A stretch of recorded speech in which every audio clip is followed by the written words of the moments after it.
আল্লাহকে যে পাইতে চায়। আল্লাহ রাসূলুল কারীম বিসমিল্লাহির রহমানির রহিম। সুপ্রিয় দর্শক মণ্ডলী, আসসালামু আলাইকুম।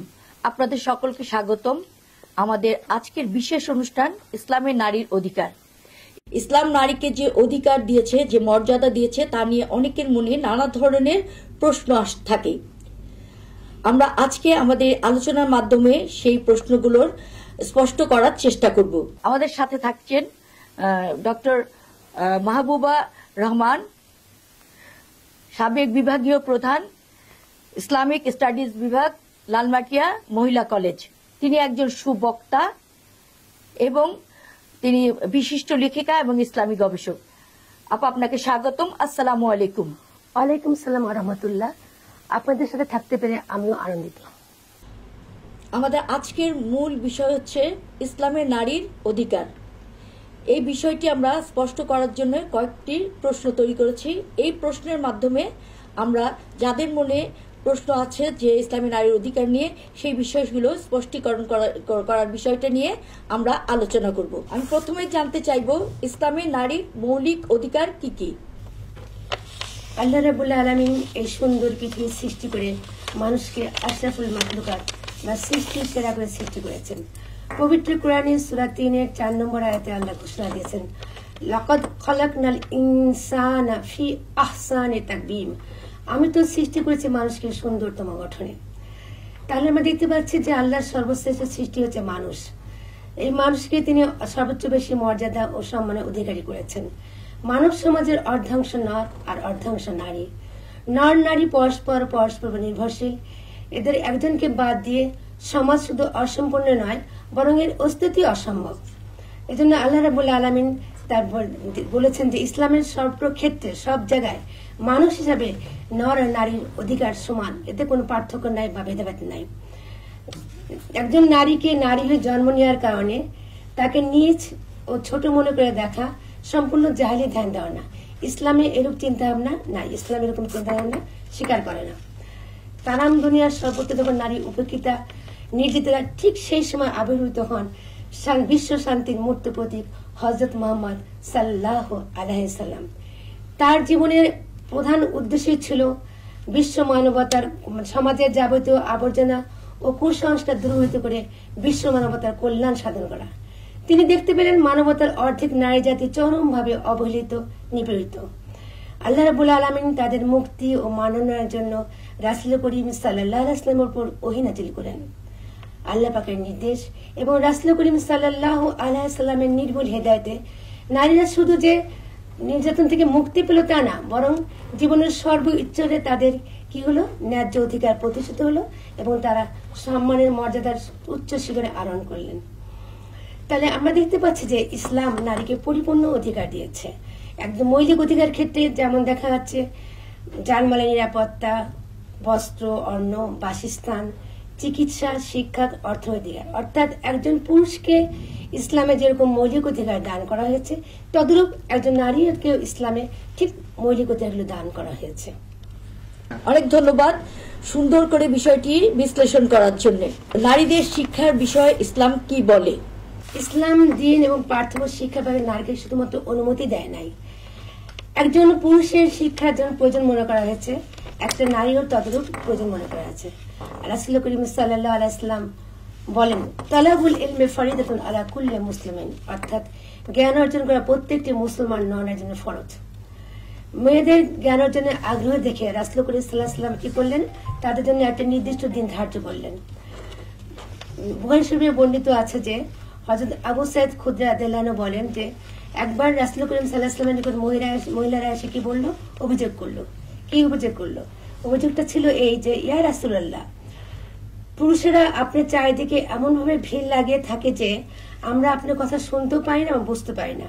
কাজে আপনি আমাদের জন্য একটা নির্দিষ্ট দিন ধার্য করে দেন, যেদিন কিনা আমরাই আপনার কাছ থেকে জ্ঞান নিতে পারি। রাসূল করিম সাল্লাল্লাহু আলাইহি ওয়াসাল্লাম কথাটি শোনার পর একটা নির্দিষ্ট দিন ধার্য করে দিলেন। সেই দিন তিনি মেয়েদেরকে শুধুমাত্র নির্দেশ দিতেন, উপদেশ দিতেন এবং ভালো ভালো কাজের কথা বলতেন। মেয়েরা যে শুধুমাত্র দিনের ক্ষেত্রে জ্ঞান অর্জন করতে পারত তা না, শিক্ষার ক্ষেত্রে যে কোনো বিষয়ে তারা উচ্চশিক্ষা অর্জন করতে পারে, ইসলাম তাদের কোনো প্রতিবন্ধক নয়। তার উজ্জ্বল দৃষ্টান্ত আমরা দেখতে পাই উম্মুল মুমিনিন হযরত আয়েশা রাদিয়াল্লাহু আনহার কাছ থেকে। উম্মুল মুমিনিন হযরত আয়েশা রাদিয়াল্লাহু আনহা ফিকহ শাস্ত্র, হাদিস শাস্ত্র, ইতিহাস, বিজ্ঞান, বিভিন্ন বিষয় বিশাল জ্ঞান ভান্ডারের অধিকারী ছিলেন। বড় বড় সাহাবীরা কি করতেন, তার কাছ থেকে হাদিস জেনে নিতেন। হযরত আবুল মুসা আল আশারি বলেন যে আমরা সাহাবীরা যখন কোনো একটা বিষয় নিয়ে বিপদ খুব চিন্তা ভাবনা করে যেতাম বা একমত পোষণ করতে পারতাম না, তখন আমরা সেই বিষয়টি নিয়ে উম্মুল মুমিনিন হযরত আয়েশা রাদিয়াল্লাহু আনহার শরণাপন্ন হতাম। তিনি এত চমৎকার করে আমাদের সমস্যার সমাধান করে দিতেন যে আমরা সবাই সেটা মেনে নিতাম। তাহলে আমরা দেখতে পাচ্ছি যে ইসলাম নারীকে শুধু শিক্ষার সুযোগ দেয় নাই, একজন মহিলা নারী তিনি পুরুষদেরকে শিক্ষা দিয়ে থাকেন। যেমন আমরা একটু আগে বললাম যে সাহাবীরা তার কাছ থেকে হাদিস শিক্ষা গ্রহণ করতেন। রাসূল করিম সাল্লাল্লাহু আলাইহি ওয়াসাল্লাম আরো বলেন, খায়রুকুম মান তাআল্লামাল কুরআনা ওয়া আল্লামাহু, তোমাদের মধ্যে সেই ব্যক্তি উত্তম যে নিজে কোরআন শিক্ষা গ্রহণ করে এবং অপরকে কোরআন শিক্ষা দেয়। তাহলে দিচ্ছি শুধু শিক্ষা গ্রহণ করলেই হবে না, অপরকে শিক্ষাও দিতে হবে। এটা মহানবী সাল্লাল্লাহু আলাইহি ওয়াসাল্লাম বলে গেছেন। মহানবী আরো বলেন যে তোমরা জ্ঞানটাকে অন্যের কাছে পৌঁছে দাও। তিনি বলেন, বাল্লুগা আন্নি আলা আয়াতান, যদি আমার পক্ষ থেকে একটি মাত্র আয়াত হয় সেটাও তোমরা অপরের কাছে পৌঁছে দাও। তাহলে আমরা দেখতে পাচ্ছি যে মহানবী সাল্লাল্লাহু আলাইহি ওয়াসাল্লাম নারীদের শিক্ষার ক্ষেত্রে কত বেশি গুরুত্ব দিয়েছেন, এবং শিক্ষা খালি অর্জন করলে হবে না, সেটা অপরকে শিক্ষা দিতে হবে এবং অপরের কাছে পৌঁছে দিতে হবে, সেটাও তিনি আমাদেরকে খুব সুন্দর করে বলে গিয়েছেন। খুব সুন্দর করে আপনি বিস্তারিতভাবে বিষয়টি আলোচনা করেছেন, আপনাকে ধন্যবাদ। ইসলামে নারীর অর্থনৈতিক অধিকার কি? ইসলাম নারীকে অর্থনৈতিক অধিকার সম্পূর্ণভাবে দিয়েছে, কেননা জাহেলি যুগে দেখতে পাই যে নারীদের কোনো অর্থনৈতিক অধিকার ছিল না। তারা তাদের সম্পদের তো মালিক হতে পারতো না, পিতা মাতা বা উত্তরাধিকার সূত্রে কোন রকম অধিকার হতে পারতো না। ইসলাম কি বলে যে একজন পুরুষ যেমন অর্থ উপার্জন করতে পারে এবং তার অধিকারী হতে পারে, ঠিক একজন নারীও সে অর্থ উপার্জন করতে পারে এবং সে তার অর্থের পূর্ণ অধিকারী হতে পারে। অর্থাৎ সে তার সম্পত্তি নিজের আয়ত্ত রাখতে পারে এবং ইচ্ছা করলে সে খরচও করতে পারে। তার এই সম্পত্তি বা তার এই অর্থ বাবা মাও দাবি করতে পারবে না, তার স্বামীও দাবি করতে পারে, তার সন্তানরাও না। তিনি তার এই সম্পদ ইচ্ছা করলে সংসারের জন্য খরচ করতে পারে, বাবা মাকে দিতে পারে, সন্তান দিতে পারে, আবার ইচ্ছা করলে সে নিজের জন্য রাখতে পারে। তাহলে আমরা দেখতে পাচ্ছি যে আর্থিক এই দুর্গতির জন্যই হচ্ছে নারীদের সমস্যা। নারীরা কি হচ্ছে, তাদের তারা সম্মানিত, এত সমাজে অসম্মানিত হয় কেন? তাদের আর্থিক অভাবের কারণে তারা সম্মানিত হতে পারছেন না। আমরা কিন্তু জাহেলি যুগে দেখতে পাচ্ছি যে ইসলামের নারীদের কি করছে, তাদেরকে জাহেলি যুগে আমরা দেখতে পাই যে তারা উত্তরাধিকার সূত্রে কিন্তু সম্পদের অধিকারী হতে পারে না, কেননা তাদের কিন্তু ইসলাম তাকে পূর্ণাঙ্গসায় দিয়েছে। আমরা আরেকটা কথা বলিনি এর মাঝে, যেটা হচ্ছে ঊনবিংশ শতাব্দীতে ইউরোপে কিন্তু নারীর কোনো অর্থনৈতিক অধিকারের পূর্ণ স্বাধীনতা ছিল না। তারা কোনো বিষয়ে কিছু করতে গেলে তার স্বামীর পারমিশন লাগতো। ইভেন তারা যদি জমি সংক্রান্ত বা সম্পদ সংক্রান্ত বিষয়ে কোনো বেচাকেনা করতে যেত, সেটা তো তার স্বামীর কি লাগতো, পারমিশন লাগতো। কিন্তু ইসলাম নারীকে পূর্ণ অধিকার দিয়েছে। একজন পুরুষকে যেমন তার পিতামাতার সম্পত্তি অংশগ্রহণ তেমন নারীও করতে পারে। সূরা নিসার 7 নম্বর আয়াতে আল্লাহ রাব্বুল আলামিন পবিত্র কোরআনে ঘোষণা দিয়েছে, লিরিজালিন নাসিবুম মিম্মা তারাকাল ওয়ালিদানি ওয়াল আকরাবুনা ওয়ালিন-নিসাইন নাসিবুম মিম্মা তারাকাল ওয়ালিদানি ওয়াল আকরাবুনা। অর্থাৎ পিতামাতা এবং আত্মীয়স্বজনের পরিত্যক্ত সম্পত্তিতে একজন পুরুষের অংশ রয়েছে, ঠিক একইভাবে পিতামাতা এবং তার আত্মীয়স্বজনের পরিত্যক্ত সম্পত্তিতে নারীরও অংশ রয়েছে। তাহলে আমরা কি দেখতে পাচ্ছি যে যেখানে জাহেলি যুগে নারীর কোনো অর্থনৈতিক উত্তরাধিকারী ছিল না বা সম্পত্তির কোনো মালিক হওয়ার ক্ষমতা, কিন্তু ইসলাম কি করলো, নারীকে পরিপূর্ণভাবে তার সম্পদের অধিকার, অর্থনৈতিক অধিকার করার সুযোগ করে দিল। সে ইচ্ছা করলে অর্থ উপার্জন করতে পারে, তার পিতামাতার সম্পত্তি সে তার নিজের আয়ত্ত রাখতে পারে, ইচ্ছা করে সে খরচ করতে পারে। ইভেন আমরা এটাও দেখতে পারলাম যে উত্তরাধিকার সূত্রে প্রাপ্ত পিতামাতার থেকেও তারা পুরুষের ন্যায় উত্তরাধিকার সম্পদ পাচ্ছে।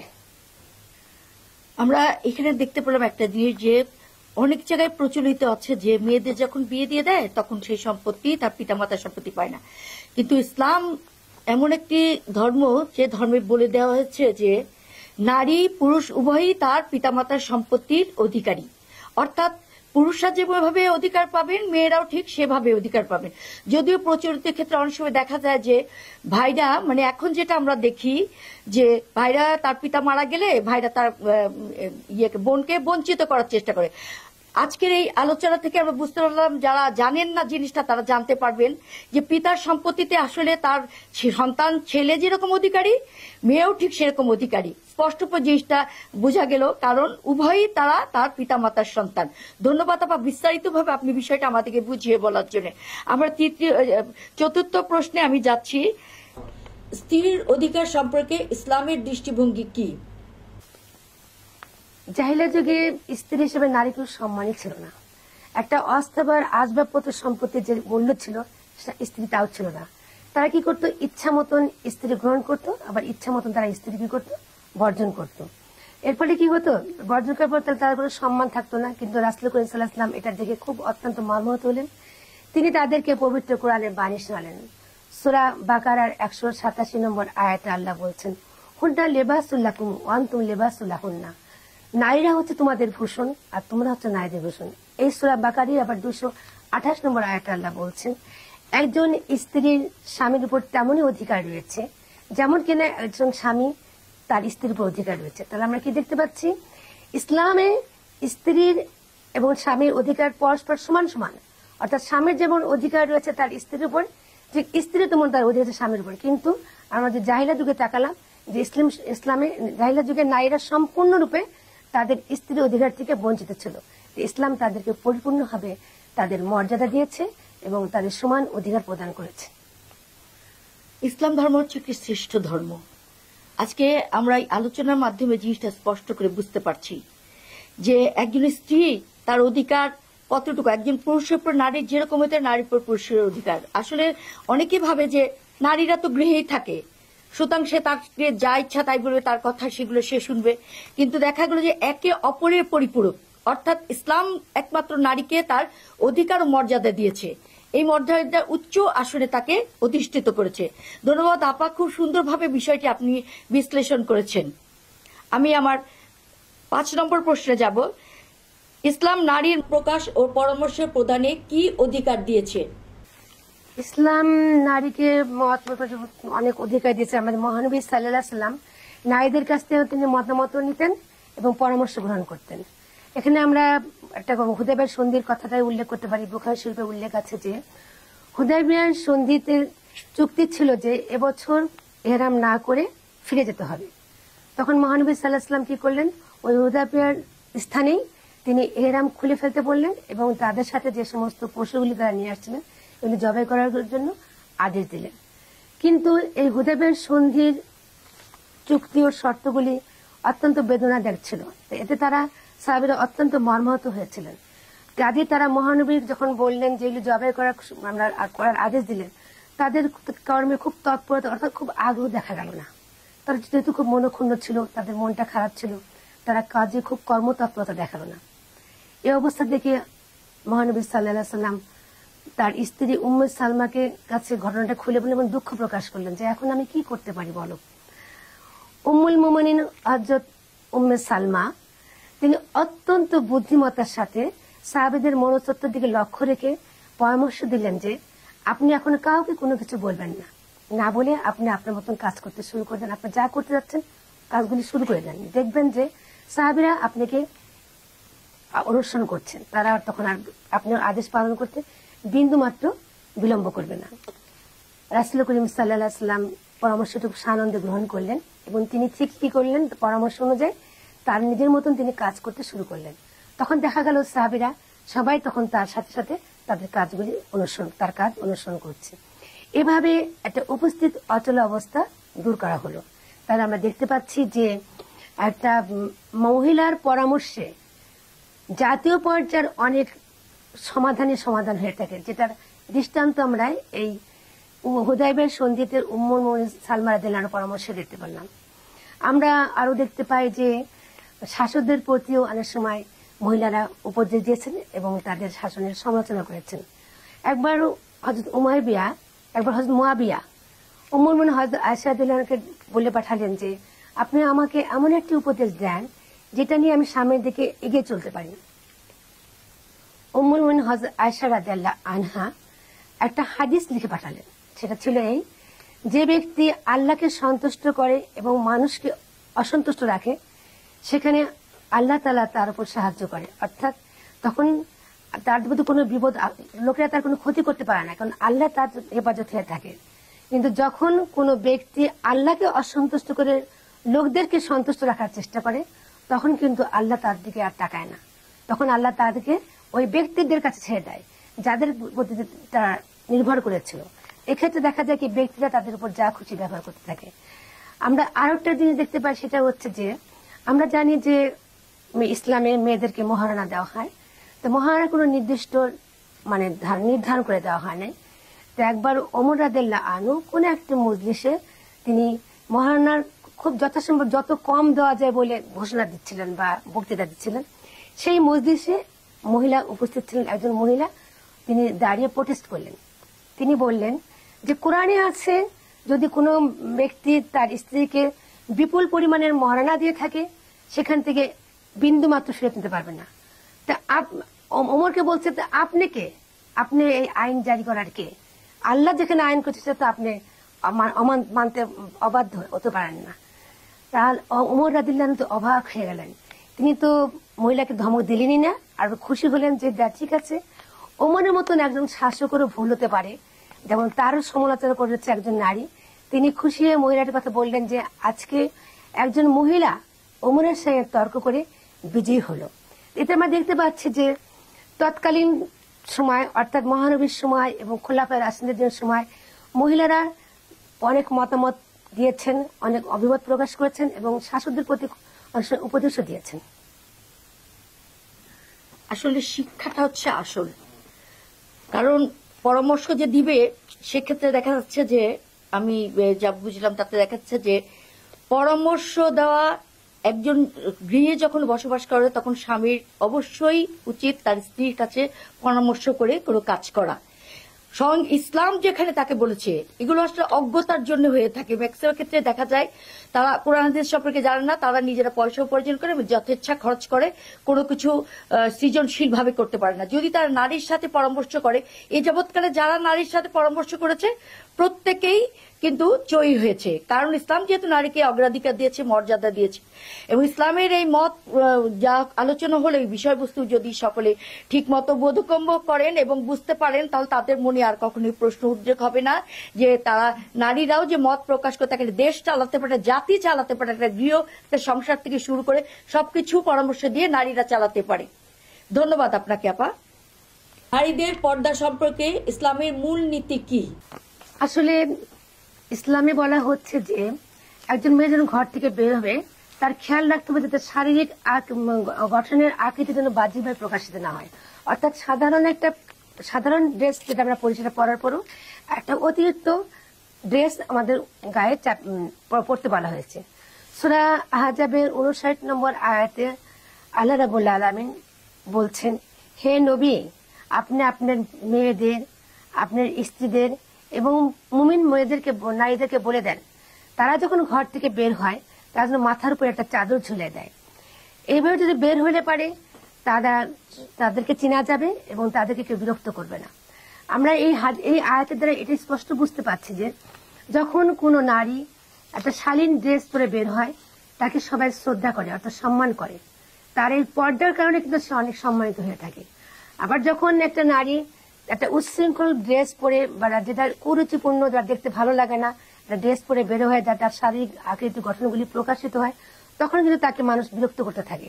তাহলে আমরা দেখতে পাচ্ছি যে স্পষ্টভাবে বুঝতে পারছি যে ইসলামের পর্দার সম্পর্কে মূল নীতি হচ্ছে যখন আমরা ঘর থেকে বের হব তখন আমাদের সাধারণ পোশাকের পাশাপাশি একটা অতিরিক্ত কাপড় গায়ের মধ্যে জড়িয়ে নেওয়া, সেটা মাথা থেকে শরীর পর্যন্ত ঢেকে নেওয়া, যাতে আমাদের শরীরের আকৃতির কোনো গঠন বাহ্যিকভাবে প্রকাশিত না হয়। আল্লাহ রাব্বুল আলামিন মেয়েদেরকে কিন্তু খুব সুন্দর করে তৈরি করেছেন। একটা পুরুষের চাইতে একটা মেয়ে কিন্তু খুব সুন্দর অবয়বের তৈরি হয়। এই অবয়বটা আসলে ঢেকে রাখা দরকার। আমরা আলোচনার মাধ্যমে এই জিনিসটা বুঝতে পারলাম যে ইসলাম তাকে নির্দেশনা দিয়েছে তাকে পর্দা হিসেবে চলা। আসলে পর্দা করে চললে যে কোনো মেয়েই সম্মানিত হবে। কাজে ইসলামের নির্দেশনা মোতাবেক যাদের মনে একটু প্রশ্ন আছে যে পর্দাটা কি মেয়েদের জন্য কম্পালসারি কিনা, আমি মনে করি মেয়েদের জন্য পর্দা দরকার। পর্দা মেয়েদের শালীনতা রক্ষা হয়, তার সম্মানও বৃদ্ধি পায়। ইসলামিক কর্মক্ষেত্রে নারীদের ভূমিকা সম্পর্কে কি বলা হয়েছে? আমরা যদি মহানবী সাল্লাল্লাহু আলাইহি ওয়াসাল্লামের সময়ের দিকে তাকাই, মহিলাদের কর্মতৎপরতা দেখি, তাহলে আমরা বলিষ্ঠ কণ্ঠে বলতে পারি যে ইসলাম নারীদের কর্মক্ষেত্রে বাইরে যাওয়ার জন্য অনুমতি দিয়েছে। হযরত আব্দুল্লাহ ইবনে মাসউদের স্ত্রী, তিনি একজন মহিলা দর্জি ছিলেন। তিনি কাপড় চোপড় সেলাই করে বিক্রি করে তার সংসার চালাতেন। একদিন তিনি রাসূল করিম সাল্লাল্লাহু আলাইহি ওয়াসাল্লামকে বললেন, ইয়া রাসূলুল্লাহ, আমি একজন দর্জি মহিলা, আমি দর্জি কাপড় চোপড় সেলাই করে বিক্রি করে আমার সংসার চালাই। এছাড়া আমার সংসারে আমার স্বামী এবং আমার সন্তানের জীবিকা উপার্জনের আর কোনো বিকল্প পথ নেই। একথা শুনে মহানবী সাল্লাল্লাহু আলাইহি ওয়াসাল্লাম খুব খুশি হলেন। তিনি বললেন, তুমি এত কষ্ট করে পরিশ্রম করে নিজে উপার্জন করে সংসার চালাচ্ছ, এতে তুমি অনেক সওয়াবের অধিকারী হবে। অর্থাৎ তিনি মহানবী তাকে এই কাজ করার পরামর্শ দিলেন। আর একটা হাদিস থেকে আমরা জানতে পারি যে জাবির ইবনে আব্দুল্লাহ তিনি বলেন যে তার খালাকে তার স্বামী তালাক দিয়েছিলেন। তখন তিনি ইদ্যৎকালীন সময়ে তিনি তার বাগানের খেজুর গাছ কেটে বিক্রি করার জন্য প্রিয় নবী হযরত মুহাম্মদ সাল্লাল্লাহু আলাইহি ওয়াসাল্লামের কাছে অনুমতি চাইলেন। তখন রাসূল করিম সাল্লাল্লাহু আলাইহি ওয়াসাল্লাম বললেন, হ্যাঁ তুমি ঠিক আছে, তুমি এখন থেকেই ঘরের বাইরে বের হয়ে যে তুমি তোমার খেজুর গাছ কেটে বিক্রি করতে পারো, এবং এর থেকে যে পয়সা তুমি উপার্জন করবে তা তুমি দান খয়রাত করতে পারো কিংবা ভালো কাজও করতে পারো।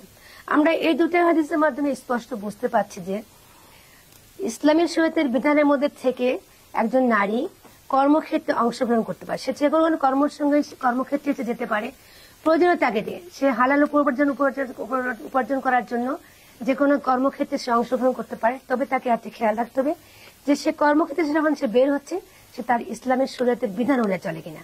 আজ আমরা দেখতে পাচ্ছি ইসলামে একজন নারীর কর্মক্ষেত্রে যার মধ্যে কোন রকম বিধিনিষেধ নাই, তাকে যাওয়ার অনুমতি দেওয়া হয়েছে।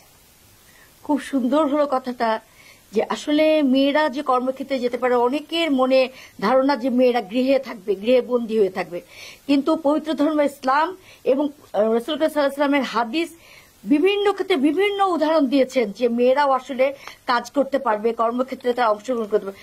মেয়েরা যদি কর্মক্ষেত্রে অংশগ্রহণ করে তবে সচ্ছলতা আসবে। রাব্বুল আলামিন মহান আল্লাহ তাআলা সচ্ছলতা পছন্দ করেন। একজন স্বামী যে পরিমাণে ইনকাম করে, হয়তো দেখা গেল যে তার ইনকামের পরিমাণটা কম, যদি তার স্ত্রী কর্মক্ষেত্রে তার শালীনতা বজায় রেখে ইসলামের নিয়ম অনুযায়ী যদি সে উপার্জন করে, তবে সেই পরিবারে অবশ্যই সচ্ছলতা আসবে। এবং মেয়েরা যে কর্মক্ষেত্রে যেতে পারবে সে ব্যাপারে কোনোই বিধিনিষেধ নাই, সেটা ইসলামের শরীয়ত মোতাবিকই করতে পারবে এবং সেটা ইসলামের নির্দেশনা দেওয়া আছে। মাতা হিসেবে ইসলামে নারীর মর্যাদা কতটুকু? আল্লাহ রাব্বুল আলামিন পবিত্র কোরআনের সূরা লোকমানের 14 নম্বর আয়াতে বলছে, ওয়াসাইনাল ইনসানা বিওয়ালিদাইহি হামালাতু উম্মুহু ওয়াহানান আলা ওয়াহানিন ওয়া ফিসালুহু ফি আমাইনি। অর্থাৎ আমি মানুষকে তার পিতামাতার সাথে সৎ আচরণ করার নির্দেশ দিয়েছি, তবে মাতা তাকে কষ্টের পর কষ্ট করে গর্ভে ধারণ করে এবং তার নিজের দেহে নিরানো স্তন 2 বছর তাকে পান করে থাকে। তো এই জন্য আমরা দেখতে পাচ্ছি এই আয়াতের মাধ্যমে এটাই স্পষ্ট বুঝতে পারছি যে আল্লাহ রাব্বুল আলামিন পিতার চাইতে মাতার প্রতি বেশি সম্মান দেখাচ্ছেন। কেননা সে যেভাবে গর্ভে ধারণ করেন, যে কষ্টটা অনুভব করেন, সেটা কিন্তু পিতা করে না, মাতাই সম্পূর্ণ কষ্টটা অনুভব করেন বা ধারণ করে নেন। এছাড়া রাসূল করিম সাল্লাল্লাহু আলাইহি ওয়াসাল্লাম বলছেন, আর জান্নাতু তাহাতা আকদামিল উম্মাহাত, অর্থাৎ জননীদের পায়ের তলেই হচ্ছে সন্তানের বেহেশত। আমরা খেয়াল করে দেখেন, এখানে কিন্তু বলা হয় না যে পিতার পায়ের তলে সন্তানের বেহেশত, কি বলা হয়েছে? মাতার পায়ের তলে সন্তানের বেহেশত। অর্থাৎ রাসূল করিম সাল্লাল্লাহু আলাইহি ওয়াসাল্লামও বলছেন যে মায়ের সম্মান কত বেশি। আমরা আরেকটা হাদিস দেখলে বুঝতে পারবো যে মাকে কত বেশি সম্মান দেওয়া হয়েছে। হযরত আবু হুরায়রা রাদিয়াল্লাহু আনহু থেকে বর্ণিত, জনৈক ব্যক্তি এসে রাসূলুল্লাহকে বলল, ইয়া রাসূলুল্লাহ, আমার উত্তম সাহচর্যের সর্বশ্রেষ্ঠ দাবিদার কে? রাসূল করিম সাল্লাল্লাহু আলাইহি ওয়াসাল্লাম বললেন, তোমার মা। লোকটি আবার জিজ্ঞাসা করলে, তারপরে কি? লোকটি এবারে বলল, তোমার মা। হযরত মুহাম্মদ সাল্লাল্লাহু আলাইহি ওয়াসাল্লাম এবারে উত্তর দিলেন, তোমার মা। লোকটি পুনরায় জিজ্ঞাসা করলো, তারপরে কে? মহানবী সাল্লাল্লাহু আলাইহি ওয়াসাল্লাম এবারে বললেন, তোমার মা। লোকটি চতুর্থবার জিজ্ঞাসা করলো, এবার কে? এবার মহানবী সাল্লাল্লাহু আলাইহি ওয়াসাল্লাম বললেন, তোমার পিতা। তাহলে এই হাদিস থেকে আমরা বুঝতে পারছি যে ইসলামে পিতার চাইতে মাতার সম্মান 3 গুণ বৃদ্ধি করা হয়েছে। অর্থাৎ আল্লাহ রাব্বুল আলামিন তো সবচেয়ে বেশি রহমান রাহিম, দয়ালু, তিনি বোঝেন কার কতটুকু সম্মান বা মর্যাদা দরকার। একজন মা যেভাবে কষ্ট করে থাকে সন্তানের জন্য, পিতার করে তার সাথে, কিন্তু পিতা এত বেশি করে না। আমরা বুঝতে গর্বে কিন্তু মায় ধারণ করে। তাহলে এই সমস্ত চিন্তা করে আমরা দেখতে পাচ্ছি ইসলাম মাকে যে সম্মান দিয়েছে, পৃথিবীর অন্য কোনো সম্মানের সাথে আমরা তার তুলনা করতে পারি না। খুব চমৎকার লাগলো কথাটা। আসলে মায়ের মর্যাদা যে কতটুকু, এখনকার আধুনিক ছেলেপেলে কিন্তু অনেকে এই জিনিসটা বুঝে না। মা যে কত মূল্যবান, মার যে কত দাম, এটা আমরা কোরআন হাদিসের আলোকেই প্রমাণ পাচ্ছি। ইসলাম নারীকে কতটা পরিপূর্ণ মর্যাদা এবং অধিকার দিয়েছে। সুপ্রিয় দর্শক মণ্ডলী, আমাদের আজকের অনুষ্ঠানের এখানেই সমাপ্তি। আমাদের এই আলোচনা অনুষ্ঠান যদি আপনাদের ভালো লেগে থাকে তবে বেশি বেশি শেয়ার দিন এবং আমাদের সাথে থাকুন।